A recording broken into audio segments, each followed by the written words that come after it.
Hello, everyone. Hi, everyone. We'll give it a few minutes for us to join in. Come on in. Welcome. Get comfortable. Let's open up the chat, make sure things are working. If you're having trouble connecting, just go ahead and refresh your browser, and that should do the trick. Thank you for being with us here today. If you guys can see me, hear me, give me a thumbs up. All right, thank you. All right, so as we go through this session today, feel free to drop your questions in the chat. We're going to save that for the Q&A section. Hello, my name is Sherry Otto. I'm the Content Marketing Manager at Solo. I'm joining you from the Charlotte, North Carolina region. I would love to know where you all are joining from. Go ahead and drop that in the chat. Let us know. See if things are working. We are warmed up. Hello, hello, come on in. Excellent. All right, so while you're there, if you're feeling extra conversational, tell us what you're most interested in hearing about today. From Palmetto LightReach, from Solo, we've got several experts on the call, and what specifically is top of mind for you?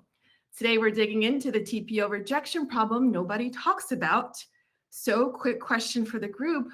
Would it be okay if we showed you how solar companies are reducing lender rejections and achieving first-time approvals without slowing down their sales team? We've got people from London, the gang's here, everyone's here, hello. Yeah, that's my question. Can we show you how solar companies are really reducing that lender rejection and achieving first-time approvals without slowing down their sales team? If that sounds okay with you, drop a yes in the chat. Let us know. I think there's a little lag, but that's okay. We'll catch up really soon. We'll be covering what funding ready really means. Hi, we got people from Orlando or people from London. Hello, come on in. Let us know where you're tuning in from. Let us know what's top of mind for you. We're going to be talking about those funding milestones that you need to hit. Thank you. And how Solo helps resolve control issues in partnership with our lending partner, Palmetto LightReach. And with that, I'd love to hand it off to Solo's Director of RevOps, Eldon Manning, to get us started. Hey, Eldon. Hi, Sherry. Thank you so much. It's great to be here. Hello, everyone. I'm Eldon Manning. I'm Solo's Director of Revenue Operations. Before Solo, I spent years in solar ops, sales, implementation.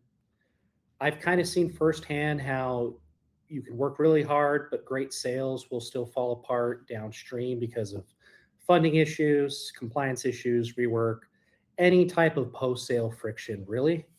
My role here at Solo is to help remove those bottlenecks by helping to build systems that really just help make everything finance ready from the start. Today, in conjunction with our partners here at Palmetto LightReach, we're going to walk through how being funding ready works not only just in practice, not just in theory, but in practice as well, and what we do on our platform to remove a lot of the complexity from your plate and make it easy. I'd love to also go around the horn and introduce the wonderful team here at Palmetto LightReach. Tony, over to you. Hey, thanks, Eldon. Pleasure to be here, everyone. Tony Zeff, Quality Milestone Manager here at Palmetto LightReach. My focus is on EPC success, and a lot of what we're looking to do here is clarify the expectations and the requirements for Palmetto LightReach and just make sure that everybody is aware of the resources at hand, what the expectations are, and that is how we get to first-time approval every single time. So happy to also be joined here by a couple of other Palmetto folks, and I'm going to hand it off to Mr. Mike Noto for his introduction. Thanks, Tony. Mike Noto here. I have a little bit over a decade of experience in the solar industry. The lion's share of that is here at Palmetto in various operational and design roles. I'm really glad to have you all join us today, and I'm excited to talk to you guys a little bit about the design and maybe some tips and tricks that you guys can put into practice to help get that first-time approval rate or that rejection rate reduced. Hand off the mic to our last Palmetto LightReach representative, Mr. Danny White. Thank you, Tony. Yeah, hey team, my name is Danny White. I'm a senior relationship manager here with LightReach. I will be focusing primarily on any sales related questions inside of the chat. So you'll be hearing a lot of great information here from Tony as well as Mike today. So yeah, back to you, Tony. Thank you for the intro. Hey, thanks, guys. As you can see, we over here at Palmetto LightReach, we showed up in force because our overall intention is to provide just first-in-class support to our partners. The EPCs who are out there doing the work are truly the ones that matter. So with that being said, we're just going to go ahead and jump in. So where we want to drive the conversation today, and with the topic being how to prepare your organizations and clarify what funding ready means. We're going to cover a couple of different topics, but really what funding ready means here at Palmetto LightReach is an accurate design and accurate deliverables. When we say accuracy, we mean accuracy in the total design of the site, up to and including all of the equipment that is being used, also including the Solo provided shade report and production model.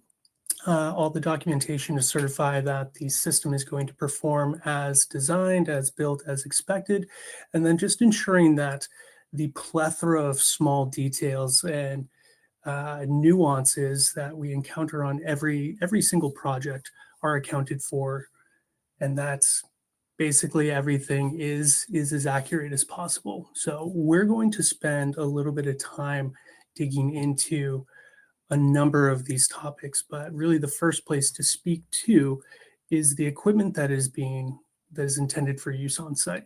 So we all recognize the current challenges in the solar ecosystem with new and developing FiOC compliance issues. So first and foremost, Palmetto LightReach is unable to accept any projects that do not meet our FiOC percentage-based requirements. So right now that means at least meeting that 40% eligibility threshold for PV-only jobs, 55% eligibility threshold for PV and storage or standalone storage projects. Anything that falls below those guidelines and those thresholds, we cannot accept at this time. This is to protect ourselves, to protect the entire solar ecosystem as a whole. And anyone who has been dealing with the domestic content standards and requirements for our platform, as well as any other providers in the ecosystem, are already partway there with understanding how we are calculating these percentages and looking to clarify what is actually eligible and what is being installed on site. So we have a first-in-class ITC eligibility calculator, which we're going to cover towards the end of these slides today. And as we are looking to move forward, I think our partners at Solo have some exciting things to share about how they also support your efforts in this particular piece of the challenge. Yeah, of course. We know that managing equipment and compliance there can be very confusing. So we've made it so that LightReach's approved vendor list lives natively here in Solo. You can see on the image on the right-hand side, if you have anything not approved by LightReach, we'll automatically prompt you to change that equipment in our system to one that is. Solo is a living document, so you don't need to regenerate or create a new design or proposal. You just select the new modules. We'll update the panel size, the production, all of that in real time.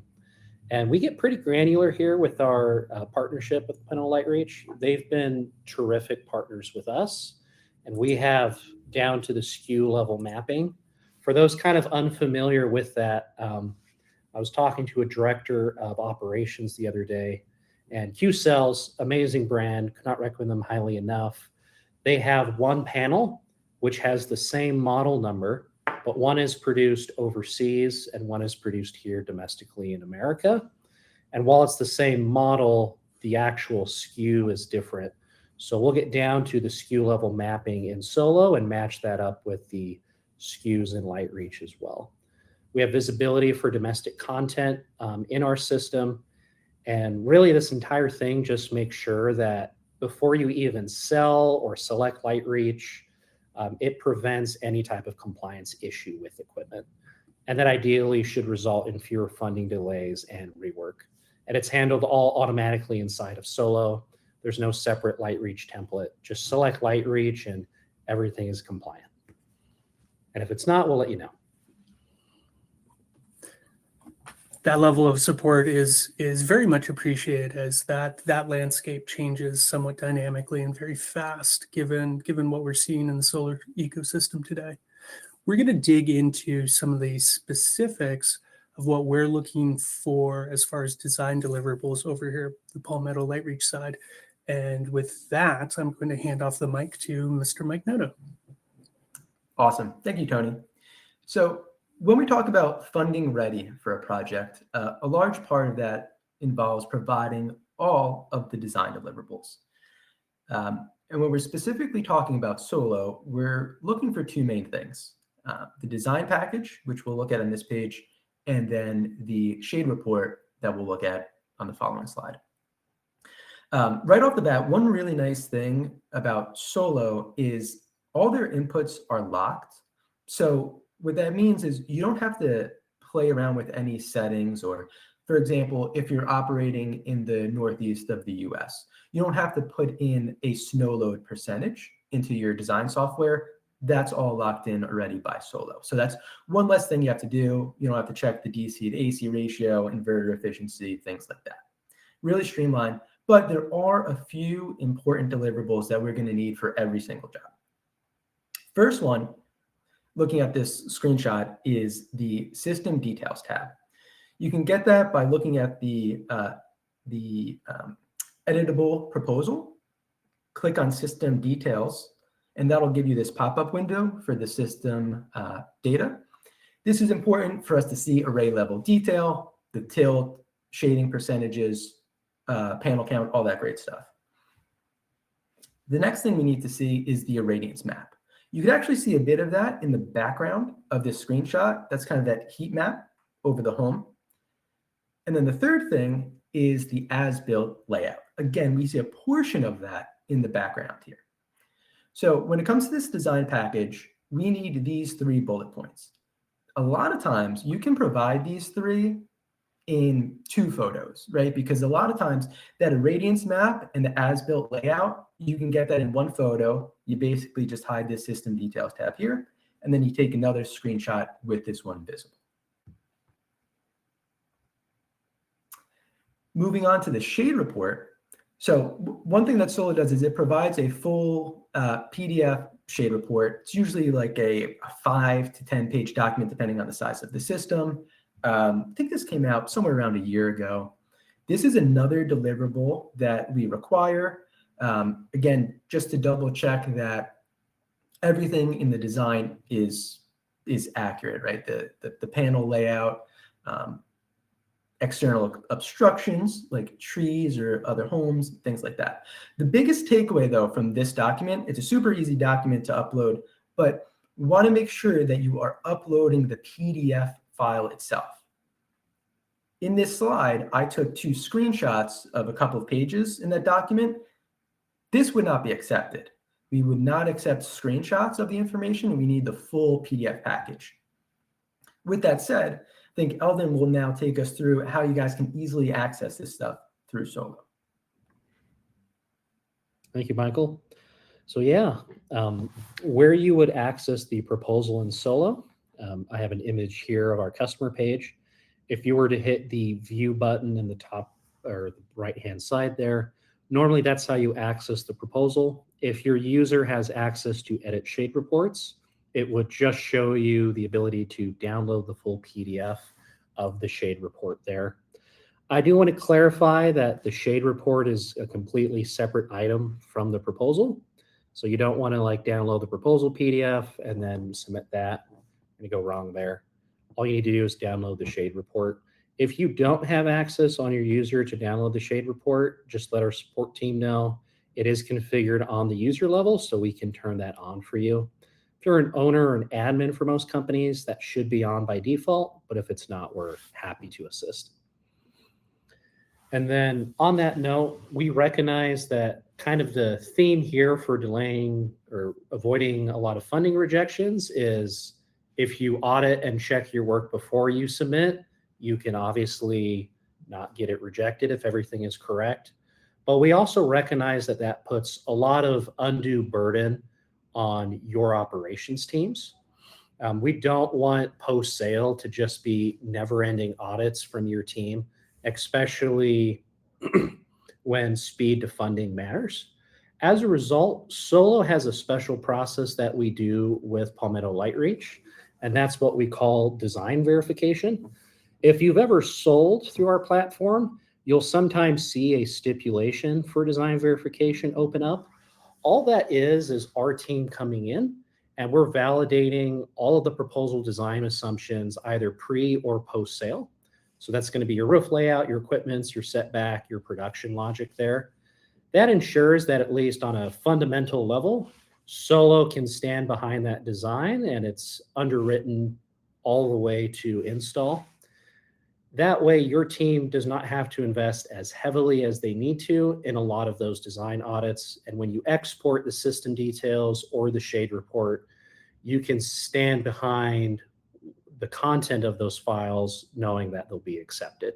And it really is just that funding ready focus here. We're just trying to take that off your team's plate to ensure that the design package meets LightReach's requirements, improve your approval rates, and reduce the need to resubmit, but also the need to double check your work. Awesome. Thanks for that, Eldon. So far we talked a lot about steps we can take prior to the installation to help prevent rejections. Next, I want to go into a couple of the common issues that we see and best practices post-installation.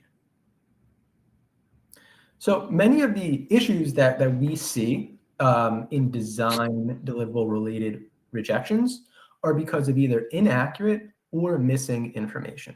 So I'll go through a couple of bullet points here.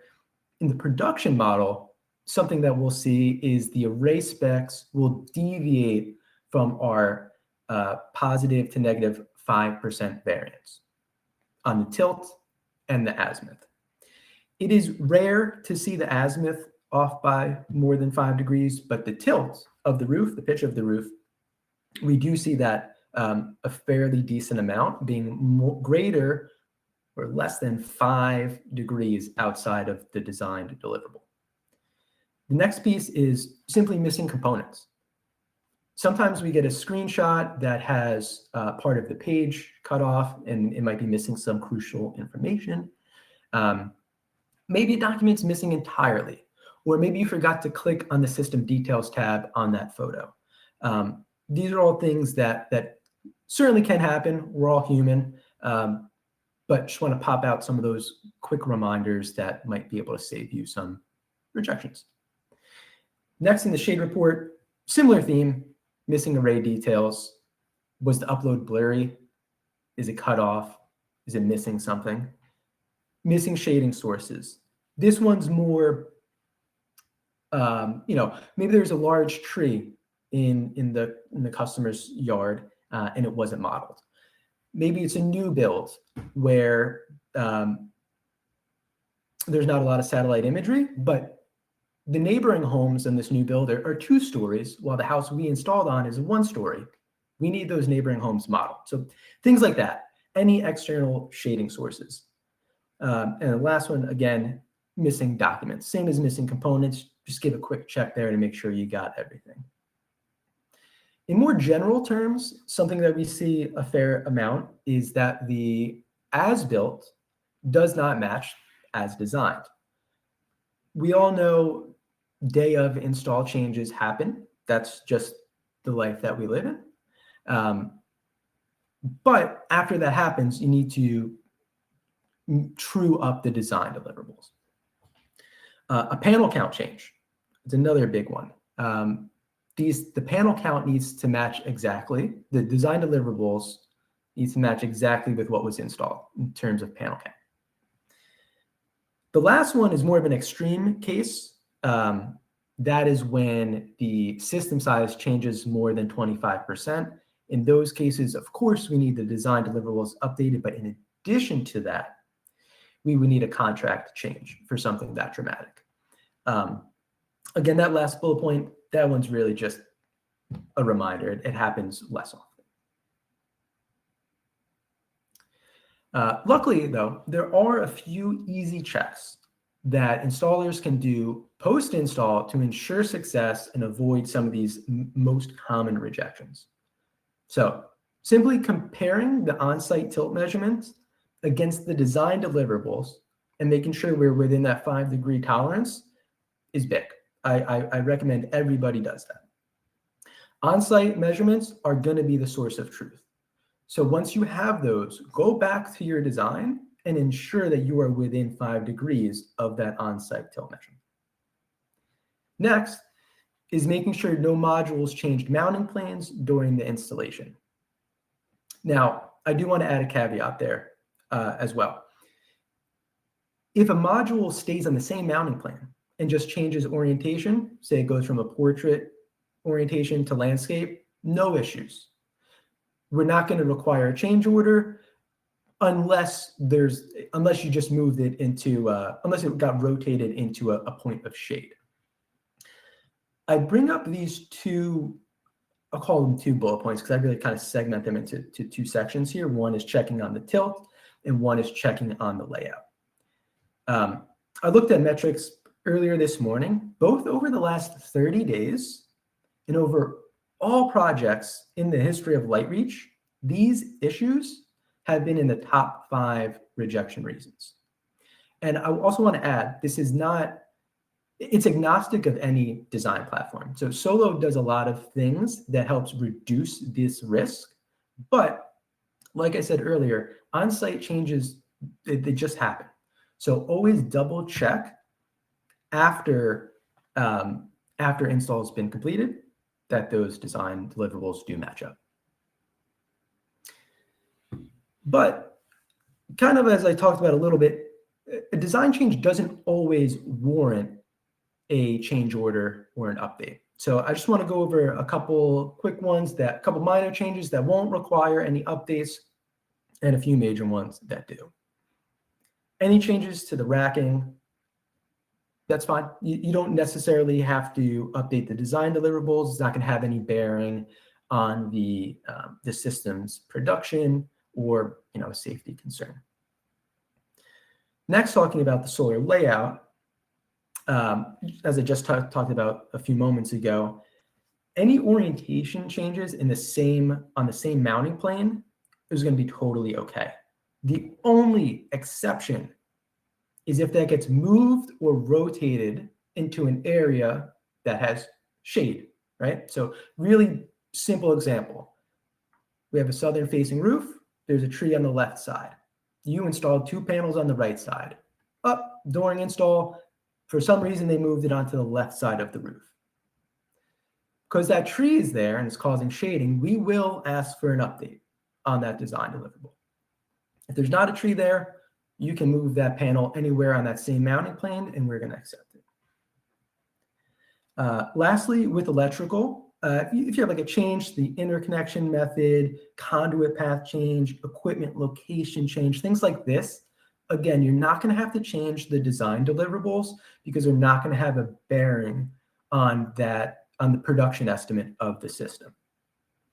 Major changes, as we look on the right-hand side, these are things that can have an effect on the production of the system and why we will require an update to the plan set. These would include a change in the PV module count, the wattage, potentially, depending on how big of a difference it is, solar layout, like we talked about, if modules move to a different mounting plane, if the azimuth or tilt is greater than a 5-degree tolerance, or if a brand new mounting plane or structure has been utilized. We're going to ask for new deliverables there. I know that was a ton to go over, but we always have the Palmetto LightReach knowledge base, has all this excellent information there, as well as all the stuff related to Solo deliverables that you can reference at any time. And with this, I'd like to pass it off to Eldon and go over how Solo can help prevent some of these change orders on their side. Yeah, thank you, Michael. So tilt is kind of a just universal issue in our industry. We all do a pretty good job. Nobody realistically can do it perfectly. And it's not so much of a platform issue as it just is a limitation with the imagery providers and sources and methods today. Everything else that needs to be, rejected or fixed, that's all easy. Just make those changes in Solo. But if you want to start right so you can end right, my biggest recommendation here would be always prioritize a higher quality imagery provider like EagleView or Nearmap. You still will have some level of tilt variance. That's just the nature of reality there. But ideally, that tilt variance should be the lower end of the range, and it should impact your pipeline way less. Tilt can also be super easy to update in Solo. You just hit the big edit button, and then we have a slider here for azimuth and tilt on each different array. And then to Palmetto LightReach's point, a lot of these are not necessarily always going to constitute a change order. It's just a matter of making sure that the correct data is in the right place and that that is updated. Solo pushes all that data to LightReach via our integration. So as long as if you have an as-built, you update it in Solo, you can push all of that directly to LightReach without the need to re-enter that separately or off platform.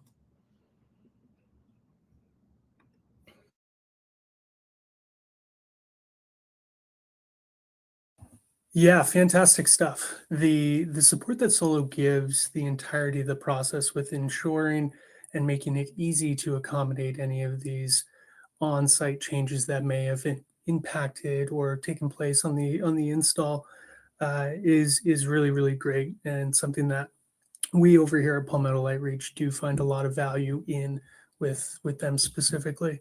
To kind of like wrap up and build on the commentary that Mike and Eldon were sharing, the only time that you really need to make a change is when on-site activities would impact the overall production. Other than that, all full steam ahead, keep moving, and no need to go back and recontract and redraft and redevelop your submission documents. But in addition to those helpful tips and tricks that Mike shared and that Eldon shared from the Solo organization, the additional opportunities to be supported with learning how to use their platform, with learning how to use their design tools, you can find a lot of additional information on their Solo Help Center. And Eldon, I would pass it back to you for anything that you want to add to this. Yeah, you can access our help center directly via that link, just help@gosolo.io.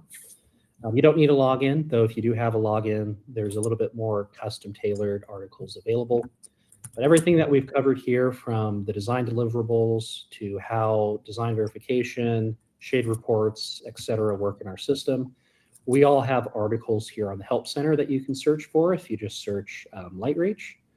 In addition, if you're an active user or a rep on our platform, you may have noticed on the right-hand side of Solo, there's always this small little blue bar that says need help. That gives you access also not only to the Help Center, but all of our education and support resources as well. That way, no matter where you are on our platform, you're able to get the support and the assistance that you may need. Thank you, Tony. Yeah, truly great stuff from the Solo team, and the support that we intend to offer our partners in the field and the office. We can only hope that we are reflected in the same way. We here at Palmetto LightReach, we take great pride in the visibility that we offer into all areas of our policy, to such an extent to where our primary source of information, being the Palmetto LightReach knowledge base, is a fully public-facing website. So anyone with an internet connection can access this information. We're not scared about sharing it across the solar ecosystem at large.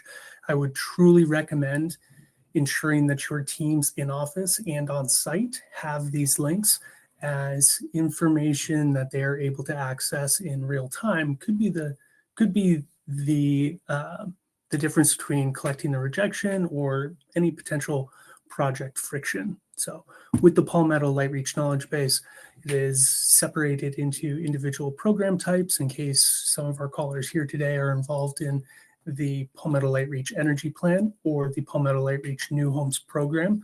You can take advantage of the slight dissimilarities between those program offerings on the knowledge base itself, from that knowledge base, and from any of the accounts portals or anywhere that you are interacting with your individual projects.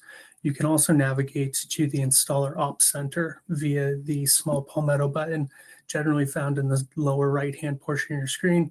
From the Installer Ops Center, you can connect to either our Sunny AI agent, who can provide great insight into areas of policy or common rejection reasons that you may have questions about, or you can connect with any individual Palmetto LightReach team members on behind the computer.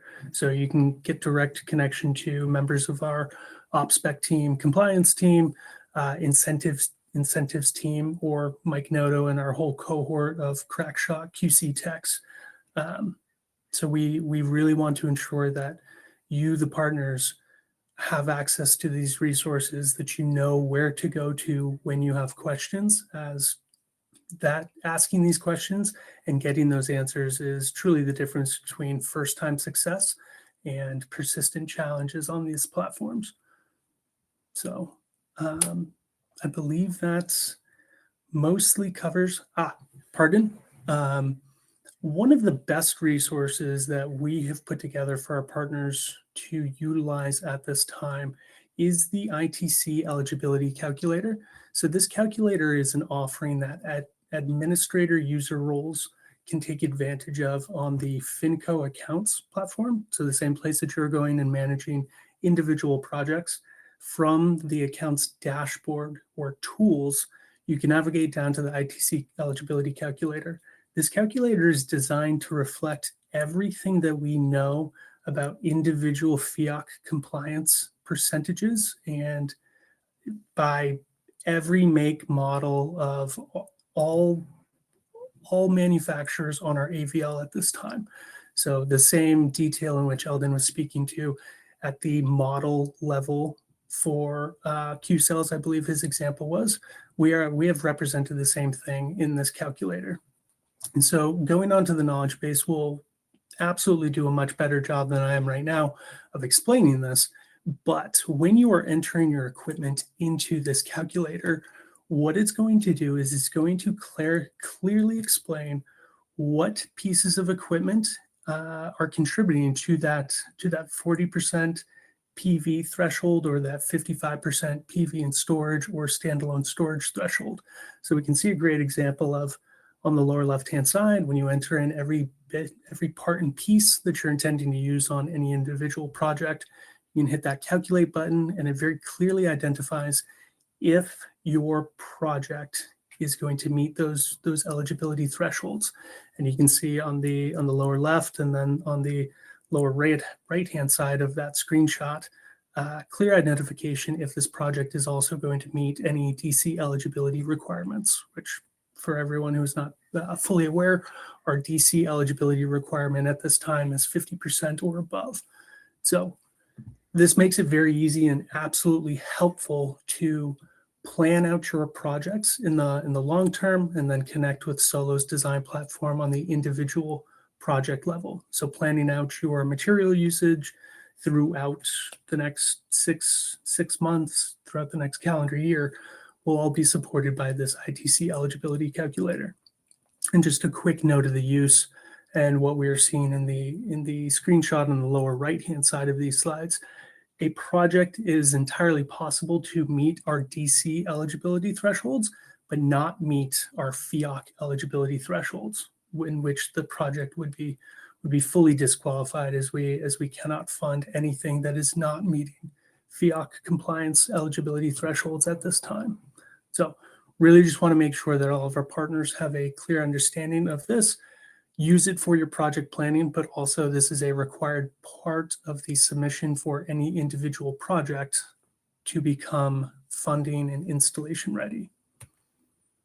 So I believe that wraps up all of the content that we had prepared to share with you right now. But really what we're looking to do here today is to give an opportunity to any of the callers online today to ask questions, whether or not it's policy and eligibility and Palmetto LightReach in general, to myself, getting into the nitty gritty of design details through Mr. Noto. And again, a reminder that we do have support from Danny White, our senior relationship manager out of the Southeast, and certainly Eldon and his team over here at Solo. So I would open up the floor to any questions that we may have.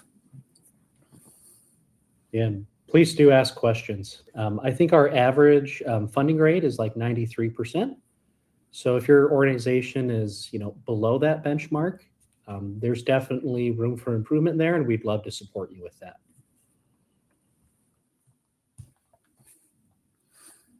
So I think I see a couple of questions populating into chat. So one of the first questions is, what's the most common design mistake we're seeing that can be caught earlier in the process? My perception on that, and I would love to pass it off to Mike afterwards for his take, is the most common thing that we're seeing is not necessarily in the design before install, but it's, as Mike noted, the true up that happens after installation. So the users and the user acumen and the efforts that are being put into the design at time of project sale, replicating those same effects post installation would do wonders towards everybody's first time approval rate. And Mike Eldon, I don't know if you have any additional perspectives to share. For sure, 100%. I think, I did touch on it on the slide earlier, but it cannot be reiterated enough. Just double checking that the tilts in the design matches with the on-site tilt measurements. I can't tell you how many times I've reviewed projects and everything's been done beautifully. Great install, all the deliverables are there, but the tilt is off by 5 degrees because after install, nobody went back and checked those design deliverables and gave it a quick once over. I personally hate having to give rejections for those because it's such a quick and easy check that people can do and prevent the rejection and get a nice first time approval rate. So I'll always say that, right? Just double check that your tilt is aligned with the design deliverables. Fantastic. Any commentary to add, Eldon, or anything from the Solo team? Really just that. There's a lot of different moving parts, I think, between sales, ops, and install.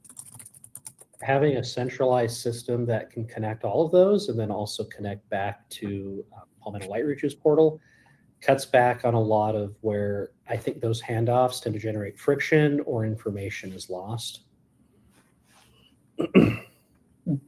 Wonderful commentary, Eldon. And I think that actually plays very nicely into the second question that I see in the chat right now is, what's one habit sales teams should adopt to avoid creating funding problems for ops later? Yeah. Michael, I think you've seen this quite a lot personally, and we get a lot of these requests here at Solo. It's not quite how our system works, but sales reps commonly will ask us to just remove shade entirely, but not necessarily approach that from the perspective of how the actual site is modeled, where it's less of a question about removing shade, but looking at the factors on site influencing shade. 90% of the time, that's going to be, the trees around the home. But I've also seen cases where that could be the customer has a really large chimney block, or they're right by a huge apartment building, or the neighbor's house is taller and is also casting shade in either the morning or the evenings. I think a big habit that they should adopt is don't think of shade as like a number that you can just set to 0, but rather think of shade in terms of the different site conditions and how we're interacting with them. Yeah, I would totally agree with that. And on that point, like you're saying, sometimes you might get a request to kind of remove all shade. I would just like to let everyone know that's really easy for us to notice and see when that happens, right? Because of the design deliverables that we require.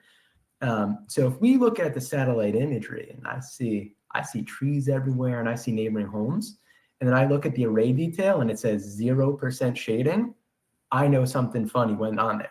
Because even if there's basically no shading around, there's still gonna be a little bit, you know what I mean? Like usually 1 to 2 to 3%, even when you're devoid of trees, there's just a little bit. So like anytime I see, or anybody on the team sees a 0% shading, that's a red flag right in our heads. And then we'll comb over the installation photos, we'll comb over the design and see, why does this say 0% shading? Is this accurate, or did something get missed?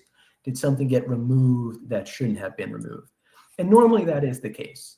You know, I don't want to say that there's no site that has 0% shading, but it is rare, even in the best conditions. Yeah, all great stuff. Cruising through the chats. I'm not sure if I'm missing any other questions here, but really the number one thing that we want to make sure is that our partners have a clear understanding of the requirements up ahead of time before we get equipment on the roof, before we get so far into the process that everybody already has very set and instilled expectations, one about what the customer's getting, but also of the experience as a whole. So we love taking the opportunity to answer questions. And if we are perhaps running out of questions today, I would always direct your attention not only to the resources that Solo has provided you to ensure that your journey with them and into LightReach is successful, but also the Palmetto LightReach knowledge base. And with that being said, I would pass the mic back off to Eldon to, I think, close this out. Great. Thank you, Tony. Yeah, I think the biggest takeaway here is, being funding ready is not just doing mass audits on everything. Mass audits can create bottlenecks in your pipeline, especially if you treat every job like it has the same risk. But what actually matters is building a coherent process from sale to install that gets deals funded with less rework and the right information is provided to the people at the right time. I'm super appreciative of Palmetto LightReach's team for supporting us on this webinar today. And not just that, but over the last 2.5 years, as our companies have partnered together, not just to drive sales in the EPC and the sales dealer space, but also improve the homeowner experience as well. Thank you, everyone, for attending, and we look forward to seeing you next month on our next webinar. Thanks, everybody.